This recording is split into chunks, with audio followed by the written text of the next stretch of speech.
Testing 1 2. Testing 1 2.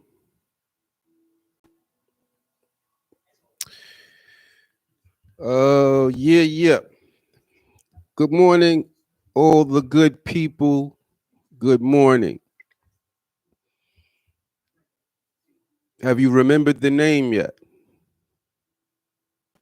I gotta get you to I want you to remember the name by heart without me even telling you. I want you to remember this name. Let me turn this TV down. We're gonna get it started today. What's today? Tuesday. Hold on. Gotta get my remote control.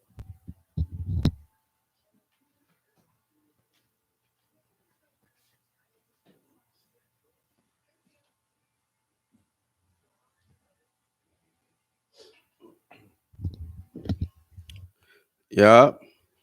Aaron Benjamin Miles, Rise of the Good People. Aaron Benjamin Miles. 110th Mayor of New York City, coming soon. Independent. I'm not gonna mess with the Republicans Party, and I'm not gonna mess with the Democratic Party. I don't need none of that baggage on me because I'm different. Aaron Benjamin Miles. This is my docu-series tracking my progress towards becoming the 110th mayor, entitled Before Becoming Mayor of NYC. Aaron Benjamin Miles. Aaron Benjamin Miles. Rise of the Good People. Because we rising right now. We rising. Rise.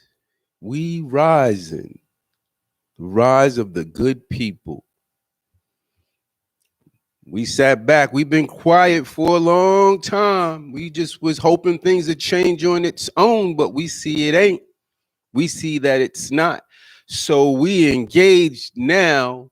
Rise of the good people. Aaron Benjamin Miles. I'm different. So I didn't have a topic. I didn't have a specific topic for today, so I'm just going to talk about whatever comes to mind for this campaign update on my 30-day suspension campaign marathon, day number 19. Hey there, New York City Human Resource Administration, Mr. Mark Neal. How are you today, this morning? Maybe you're tuned in. I don't know, because you guys check my my pages on the internet to see, how I'm doing. Maybe you see me, Mr. Garcia or Honorable Garcia from the Oath, Office of Administrative Trials and Hearing. You're still over there making them funny rulings and giving your abusing that authority over there, all of you guys. Got that authority, you just do what you want to do. Hey, who needs this evidence? I'm just going to make my decision the way I see fit, the way I feel like. I don't care what the evidence says. I don't care what the circumstances are. I'm going to vote in favor of my constituents. I'm going to vote in favor of the white agenda. Well, you do that. You keep serving that white agenda because the good people are engaged now. So that's changing. You won't have that power much longer to abuse it. That was a privilege. One of my cameras done went out. Let's see if I can get it back on. Sometimes I wonder if they have the ability to mess with my cameras, remotely. I'll be trying to figure out. Well, anyway, Aaron Benjamin Miles, just saying hello and good morning to some of my, I guess I'll call them co-workers for now, who gave me the honor of having these 30 days free to take care of some very important business with my campaign. So he gave me a 30-day, an immediate 30-day suspension, which I turned into my 30-day suspension campaign marathon. You turn lemons into lemonade. That's what we learn how to do in communities of color. Everybody's running around crying about death. Coronavirus, 500,000 people dead, courtesy of God's silent agent of death. And they want to cry and complain, and they want us to sympathize with them. Listen, my cameras keep going now. Hold on, peoples. They want us to cry and complain with them, but we can't cry and complain with you about death. You've conditioned us so thoroughly to accept it. Death lives in our neighborhood, right down the block. Right down the block is the building right over there, apartment C8. Apartment C8 down the block, C16, I think it is. Death, misery, all of them live here with us in communities of color. They neighbors. We don't even flinch about death and misery and depression and stress. They live here with us. I guess they knew they are. We be wondering where they be going when they leave. We be like, where y'all going? They be like, yo, mind your business. I'll be back. I'm handling my business. I'm minding my business. You mind your business. And we be like, all right, go ahead. Whenever you leave, that's better for us, you know? You be around here all the time creating chaos and havoc. We be wanting you to leave sometimes. Go in somebody else's neighborhood for a little while. And so now death and misery and depression and all of them, they in your neighborhood. Mr. Advocate of the white agenda, you're not used to seeing them so much, I guess, huh? Well, that's who they are and that's what they do. And the reason why us people from communities of color are not reacting to all of the work that they're doing is because we're used to it. You know, you made us live with them. So now they don't surprise us, the things that they do. We be like, oh, that was Death over there killing them. Damn, Death is crazy. No, Death owed me $5. I want my $5 too. See, that's the relationship we have with death and misery, depression, stress. We know them so personally, like we lend each other money. Yo, Death, you got my $5? Yeah, I don't want to hear all of that. I don't want to hear all of that. Listen, you said you was going down there where the advocates of the white agenda live. You say you're going to take care of some business and, you know, get this money. Now, you back. Now, where my $5? Yo, next time I see you, we going to have problems if you don't have my money. That's all I'm saying to you, Death. I don't play that. Keep coming through here acting like you ain't give me my money, trying to sneak around me. That's the relationship we have with death and misery and depression and stress. We know them personally. They're part of the family. They strangers to you. They tearing you up because they got orders from the Most High via coronavirus, the silent agent of death, silent assassin. I see y'all running around with this Johnson & Johnson's about to release their version of the vaccine, Johnson & Johnson's. You must got one of them tame Negroes over there with you telling you Johnson & Johnson's is one of their brands that they recognize. That's Johnson & Johnson's. You put that label on it, they'll accept it then. They know Johnson & Johnson. They don't really know Pfizer. They not going to trust Pfizer, but they'll trust Johnson and Johnson. They use their baby powder all the time and the baby oil. All of the baby supplies that they use in communities of color is from Johnson's and Johnson. So put that label on the poison. They'll take it then. Knock it off, man. As long as it says vaccine, we not messing with it. So concerned about our life with the vaccine, but anything else could kill us. You ain't indict one of them officers, Breonna Taylor. What about her life? You care about our life for real? Get them cops that murdered Breonna Taylor. She is an innocent woman. What about, there's so many of them. I just can't even remember all the names. But you ain't getting these people for taking the same lives that you're saying you're so concerned about, that you want to save with the vaccine. You a motherfucking liar. You feel me? The third eye. I listen to the words and I watch the actions and they don't match. So you have some other agenda with your poison, aka vaccine. You're not helping none of the small businesses. Businesses are dying.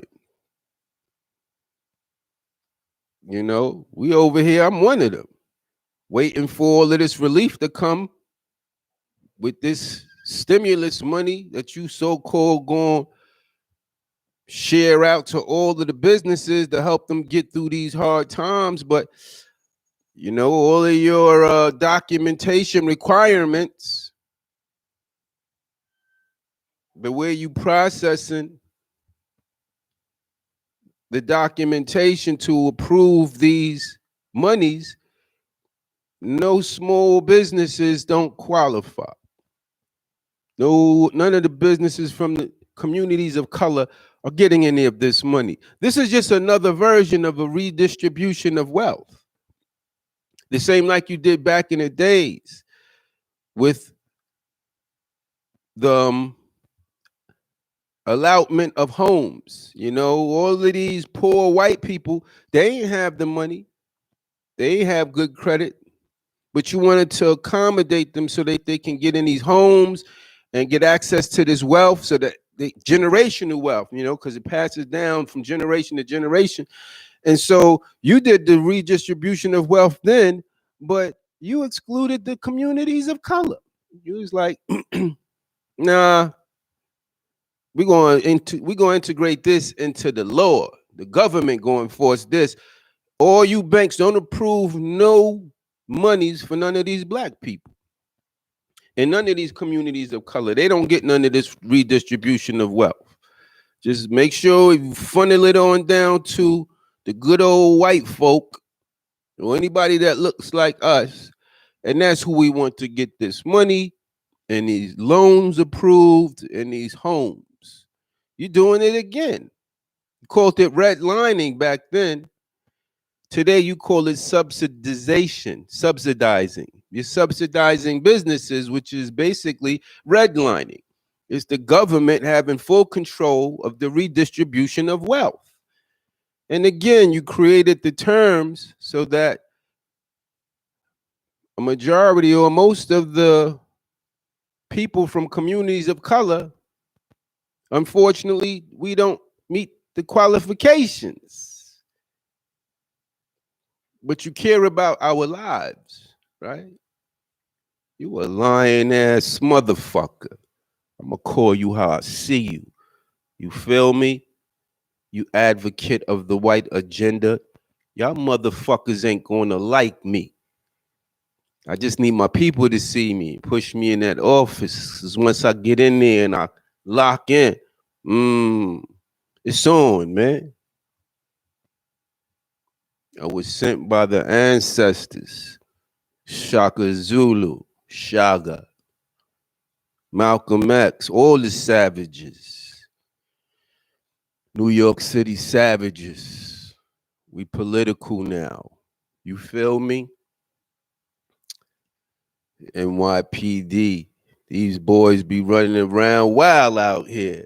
I like running up on them though. I go outside every other day hunting for them. I look for them. Because until I get up in there and restructure that thing and filter out all them bad ones. Now, my peoples, don't just be upset and tight at the NYPD. That's a machine. That's an agency. Don't get mad at that. That's not the problem. It's few bad apples that they're allowing to get in there. Some bad apples that's getting in there, tarnishing that badge and that uniform. Those are the ones you really gotta focus your anger at. But not just them. You gotta say, how are they getting in here? How these bad cops keep getting in here? Because I be seeing young ones. It ain't just old ones, it's young ones. That means there's new ones that's just recently getting hired for the NYPD. Well, let me tell you one of my plans as the 110th mayor of New York City. One of the good things about working for a New York City agency is you learn how important and how efficiently they use paperwork. And so there's always paper trail. They document everything. We have to get documentation for everything we do, right? So this is how I'm going to clean up the NYPD, not with all these body cameras and trying to change laws and amend laws and add laws. You're confusing everything.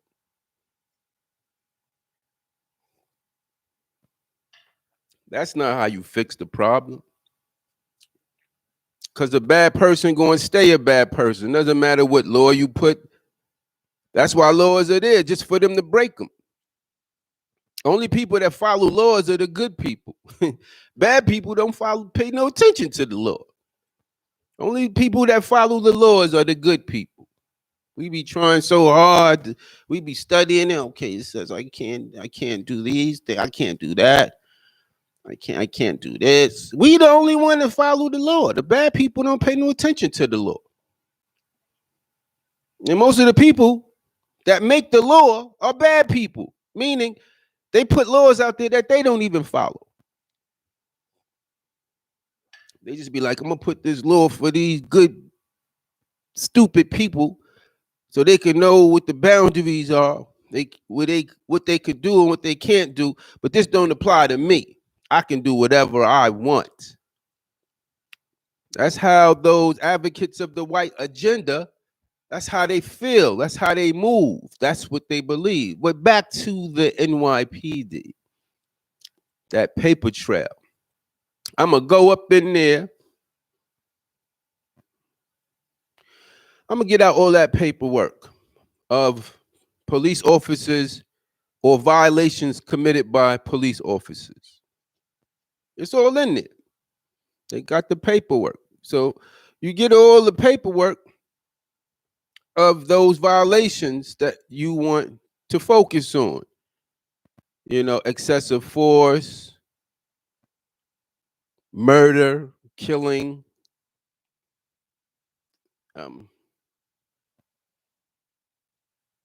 Those are the main ones I'm going to go after. I ain't going to look for all of them because people make mistakes, but you don't make no mistake when you're using excessive force, especially when it's only in select communities. Because you guys don't do this stuff in no other community except ours. You don't go to the Asian community. Well, you probably do with the excessive force, but not with the killing. That's going to be special. That's really focused on our community, Black people. Go in Black people neighborhoods, they trained you to know. You kill some of these people. We trying to do some population control now. When you go in there, you got to kill some of these Negroes. Don't worry, you won't be held accountable. This is part of the white agenda where we legalize We legalize methods that's going to help us maintain power, control, and domination. So that'll be legal. No court will indict you. Trust me. We control them courts. We got all of our advocates of the white agenda in them courts, in them judge seats. So I'm going to pull out all that paperwork of all those violations of excessive force and killing. Just from that paperwork, I'm going to know who all the bad cops are, just from that. But that's not the problem I want to address just yet. The problem I want to address is the point of entry. How are they getting into the NYPD? How do you get into the NYPD? Human resources.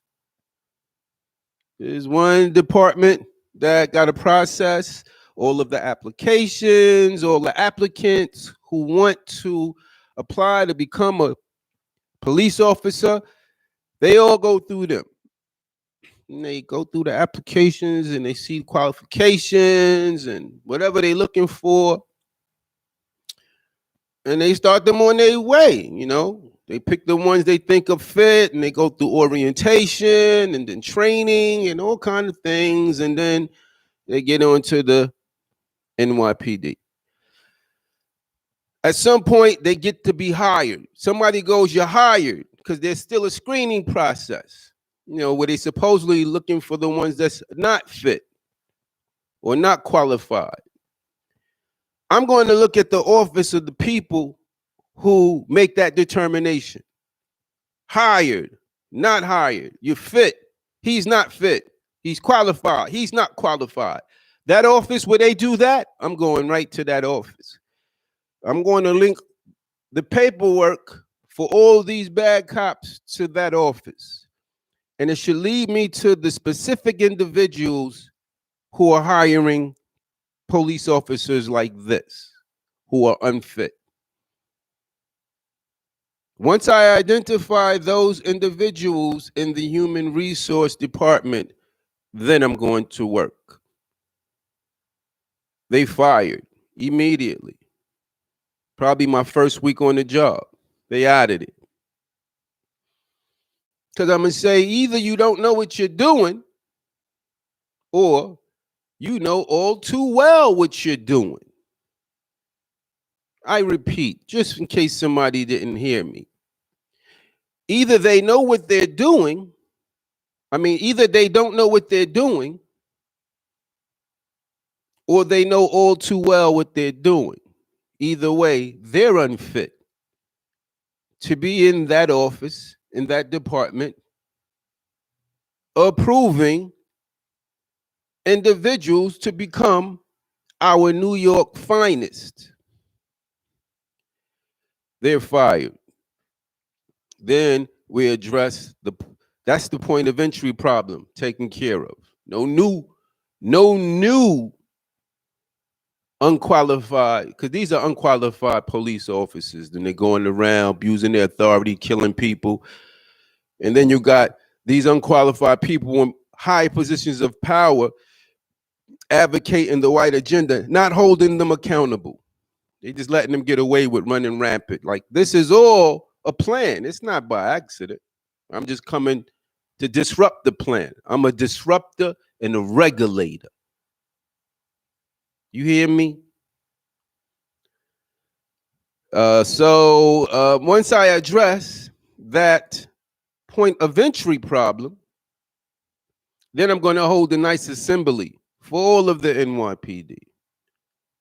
They're all invited. And they're probably going to think I'm going to give out awards and everything. But I'm not. I'm just going to have a long list with names on it. And I'm going to tell all those NYPD at that assembly, please stand when you hear your name called. I repeat again, please stand in front of your seat when you hear your name called. And I'm just going to read the names on the list.